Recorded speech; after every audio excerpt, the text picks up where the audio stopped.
वो मेरे संघर्ष के भी साथी हैं, क्योंकि कांग्रेस पार्टी के लिए जहाँ भी संघर्ष की जरूरत पड़ती है तो हम देखते हैं कि वो सबसे अगली पंक्ति में उस संघर्ष में हमेशा शामिल रहते हैं। उनका मैं मेहनत की आज एक तस्वीर दिखाई दे रही है। आज के इस कार्यक्रम की जबरदस्त सफलता के लिए मैं प्रमोद आपको बहुत बहुत अपनी तरफ से बधाई देता हूँ और आप सबका बहुत बहुत धन्यवाद करता हूँ। हमारे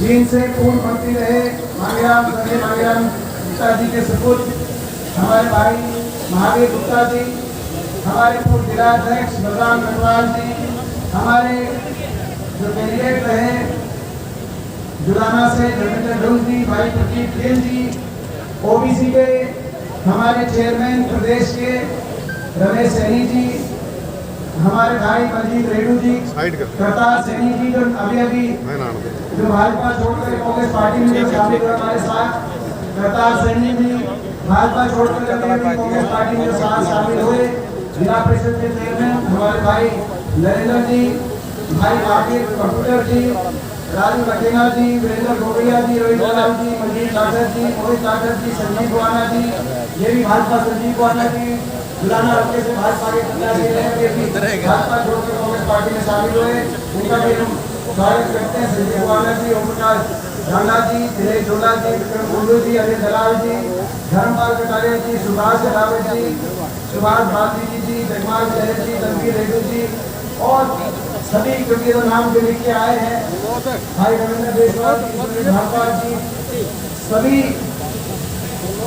बहुत से पार्षदगण, बहुत से सरपंचगण जो यहाँ पे उपस्थित हैं और जीत का पूरा कांग्रेस का परिवार, क्योंकि आप सब जीत जिसकी नजर में नजर मिल रही है, राजीव एक का नाम क्योंकि तो लिख के आए हैं। नरेंद्र हमारे भाई किसी के मेंबर धर्मपाल भाई यशपाल भाई संजय जी, ये तो लिखने वाले ने नाम लिख दिए, वो मैंने सारे नाम पढ़ दिए ताकि ऐसा गाना ना हो कि लिख के नाम आया था लेकिन पढ़ा नहीं, बाकी किसी का नाम रह गया तो लिखने वाले को करिए।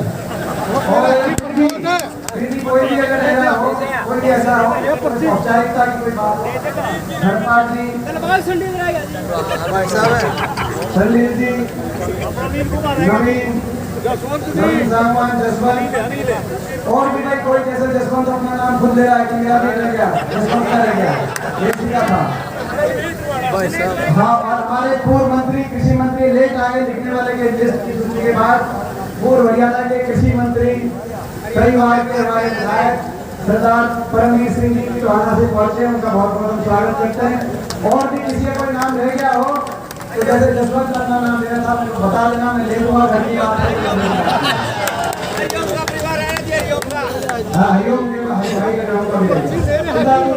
नौजवान साथियों,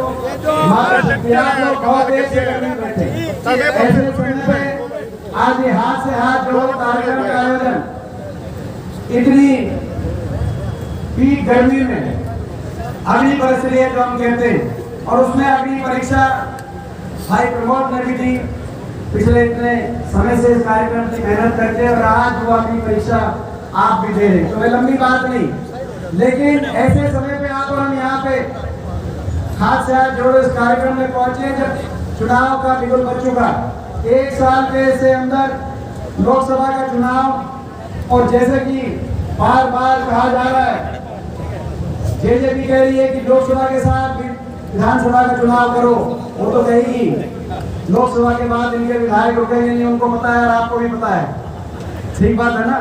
तो जेजेपी के लिए साथ कराओ। और अभी अमित शाह केंद्रीय गृह मंत्री 2 दिन हरियाणा के दौरे में वापस जाते हुए, पहला दिन तो गुहाना में उनकी रैली थी, वो रैली तो हो नहीं पाई क्योंकि उस दिन ज्यादा ठंड थी, यही बात है ना। फरवरी में ज्यादा ठंड थी, लेकिन जब राहुल जी 6 जनवरी को पानीपत के अंदर हमने रैली करी, वहां पे आपने हरियाणा की गर्मी दिखा दी थी, मैं आपको बधाई देना चाहता हूं।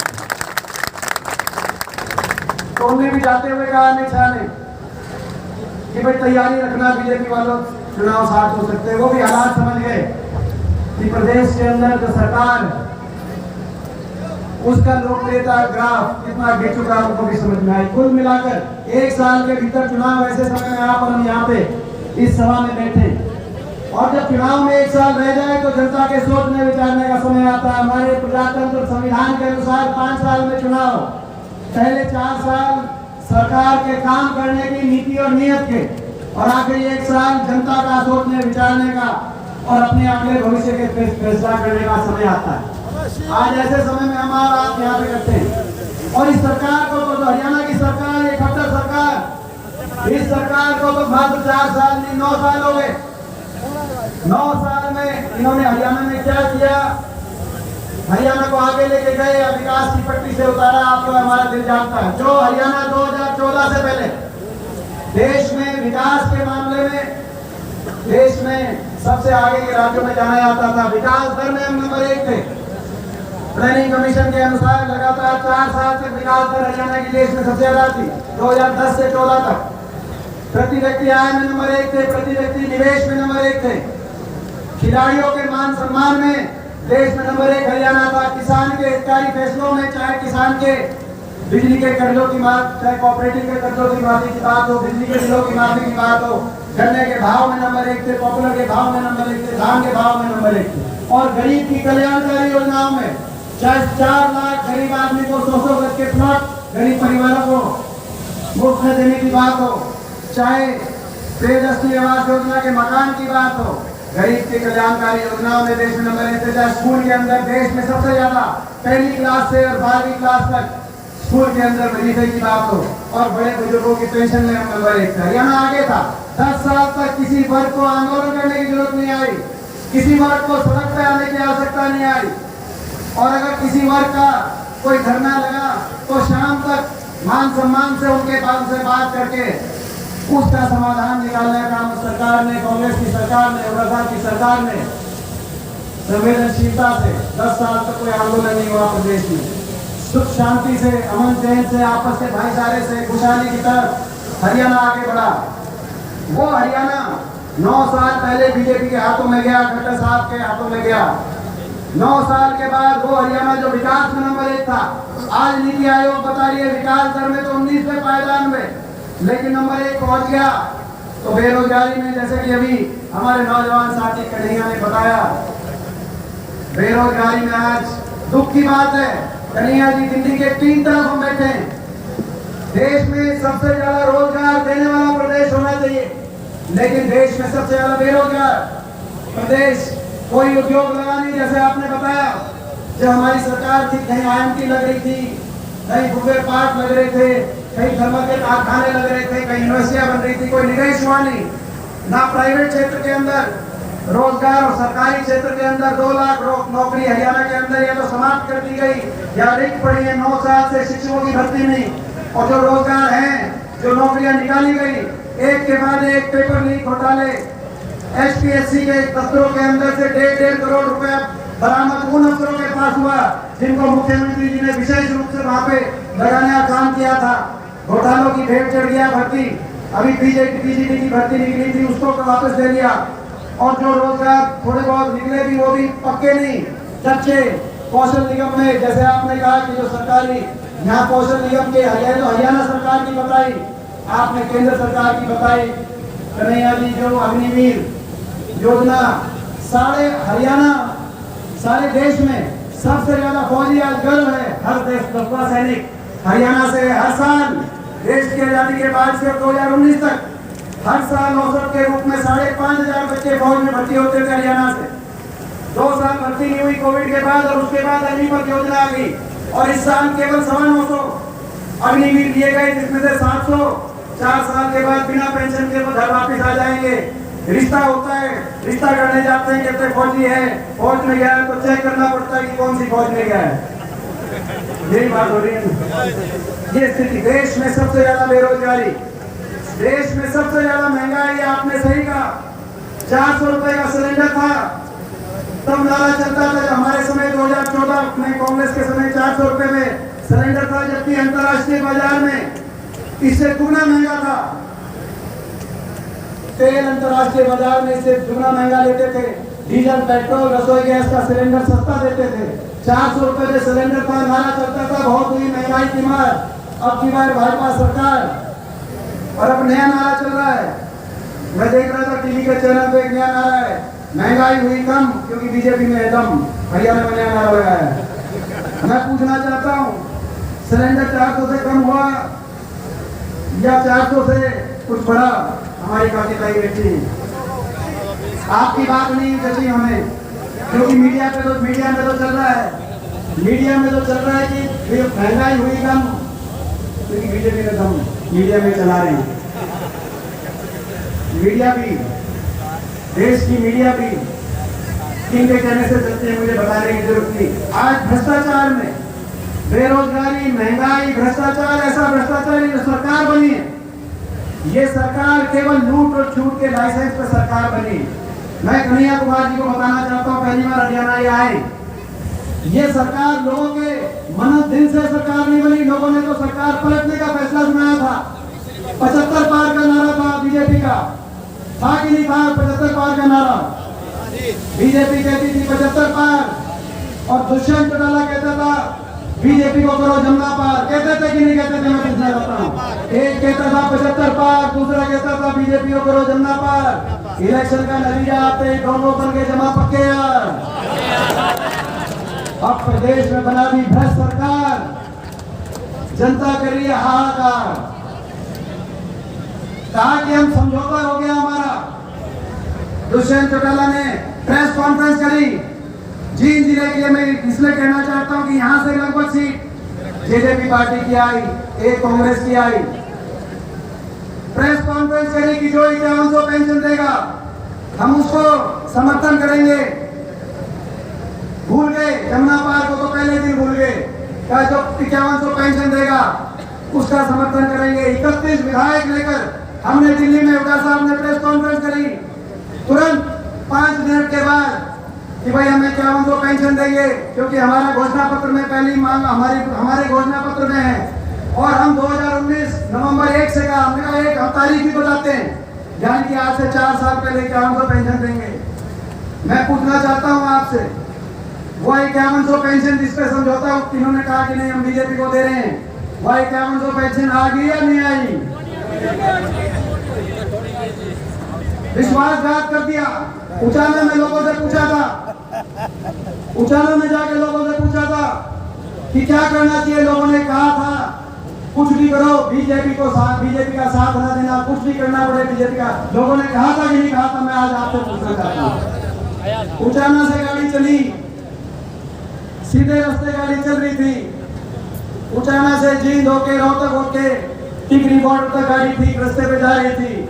दिल्ली में गाड़ी बढ़ते ही दिल्ली की टेढ़ी मेढ़ी सड़कों पे हिलस्ती फिरस्ती गाड़ी बीजेपी के कार्यालय और गृह मंत्री के घर में जाके गाड़ी बढ़ी और बाहर निकल के कह दिया 5100 पेंशन पे समझौता है। लोगों को जो है लोगों के साथ समझौता 5100 पेंशन का नहीं था, समझौता भ्रष्टाचार की लूट का समझौता था। और ये हम नहीं कह रहे, ये इनके विधायक कह रहे हैं। ये हम कहें तो हमारी बात मत मानना, मगर दादा गौतम का पहले दिन ही बयान आ गया जब महकमे बटे, क्योंकि महकमे इस हिसाब से नहीं बांटे कि लोगों का काम कैसे हो।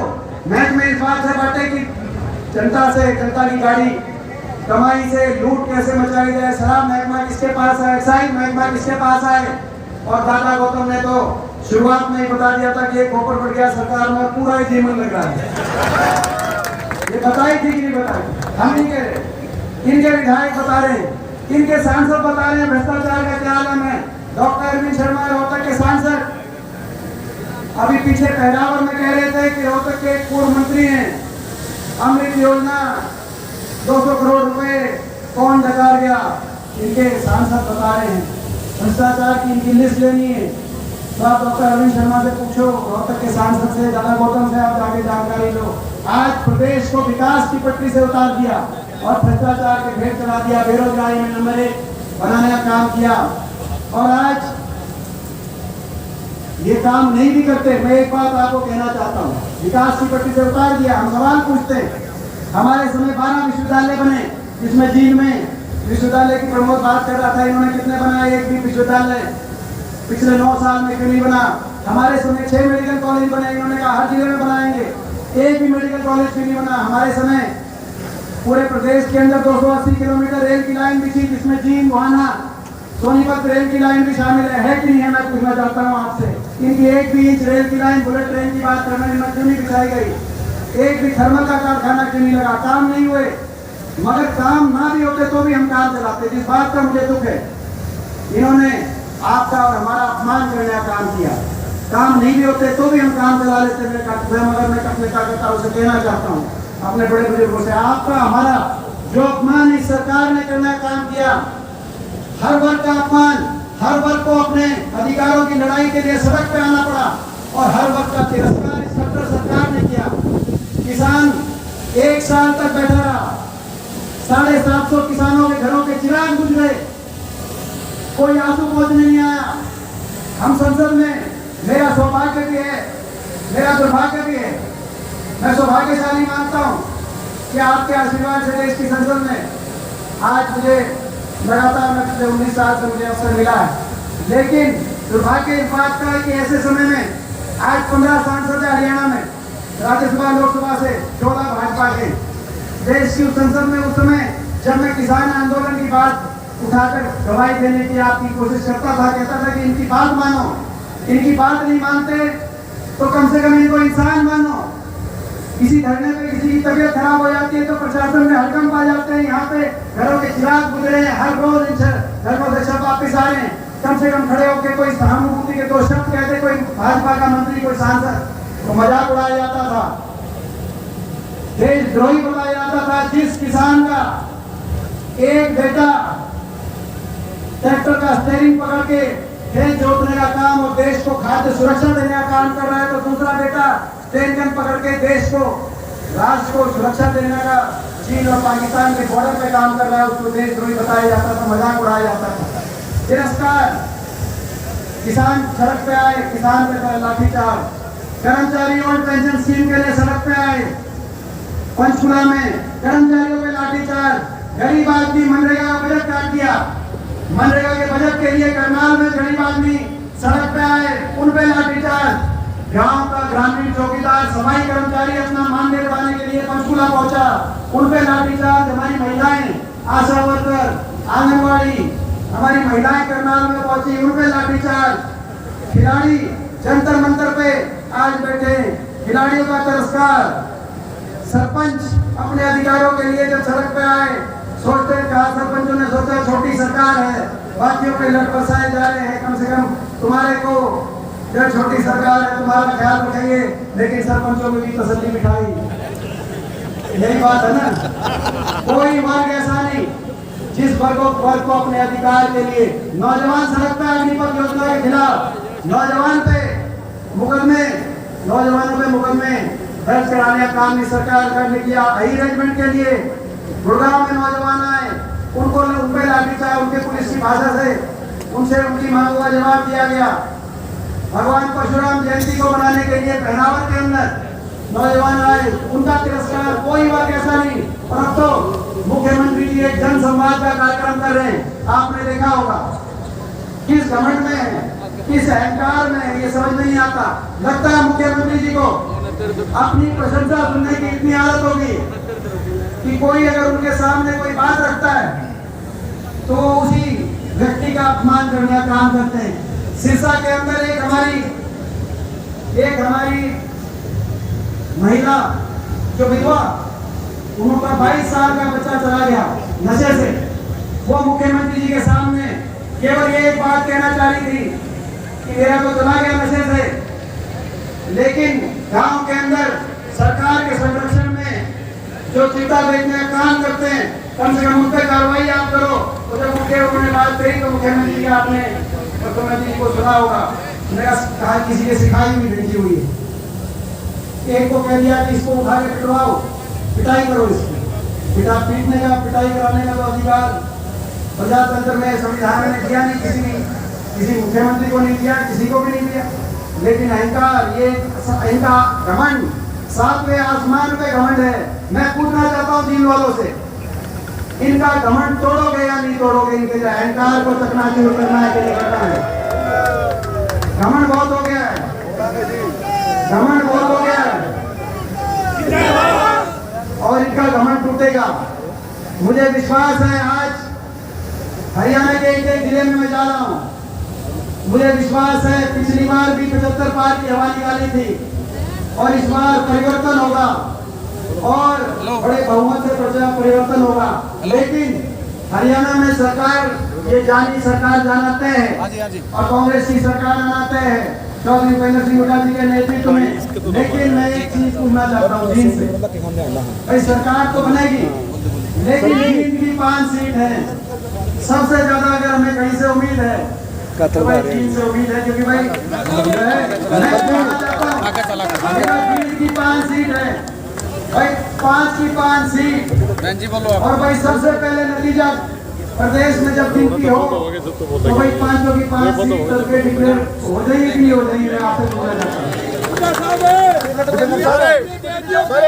और भाई देखो और हमारे संकल्प है, इन्होंने कहा कि प्रमोद जी ने ठीक कहा, ये आज हाथ से हाथ जोड़ो कार्यक्रम है और उसमें हमारे कुछ संकल्प है वो आपके बीच में मैं दोहराना चाहता हूँ। दीपेंद्र सर, हाथ से हाथ जोड़ो।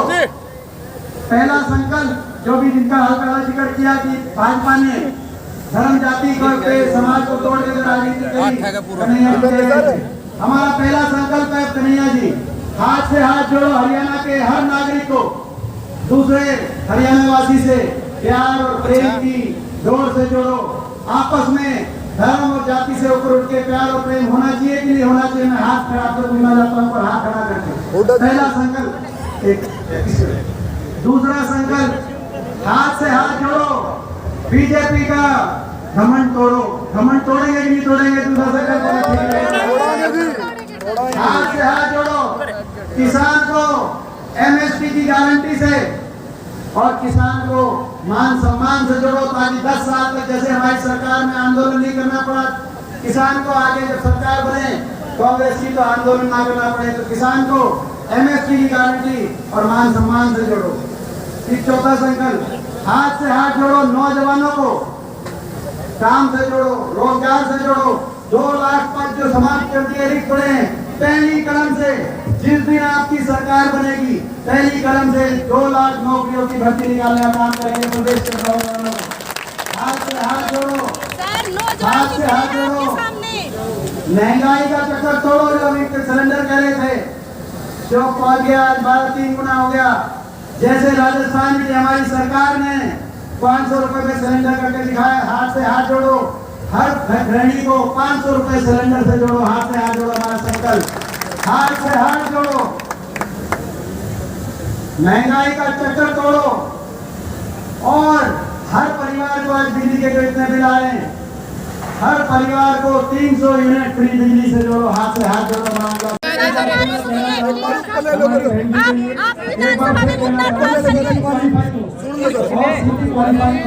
और हर दूसरे दिन हम मीटिंग कर रहे हैं सर जी, हम ना परसों को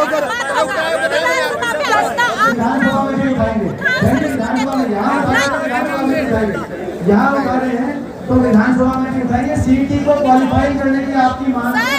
अगर सीटी क्वालिफाई नहीं हुआ ना तो हम नोटा पे बटन दबा के आएंगे, नन ऑफ दीज, किसी को वोट नहीं देंगे।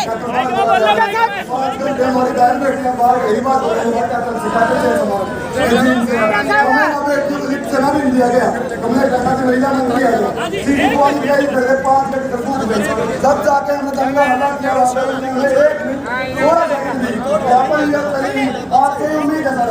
देखो ये लोग जो हमारे आगे उम्र आ गए, हमारे क्या हाल और 2024 में देने इनको वोट की चोट है।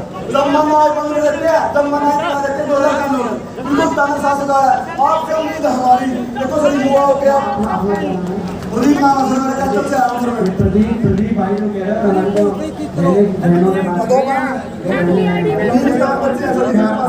रेनू रेनू जीत से सर मैं ये कुसुम रेनू ये सीटी के लिए कह रहे हैं, ये बिल्कुल ठीक है। अगर ये तो वो सरपंचों वाली होगी, सरपंचों का अधिकार नहीं है तो इलेक्शन नहीं कराए। अगर अधिकार फिर तो अफसरों से काम चला लेते क्यों? और ऐसे ही अगर सीटी को लेके कोई नहीं बुलाना था तो फिर सीटी कराया। ये मांग बिल्कुल जायज है, ये कहीं नहीं है। तो ये आपकी बात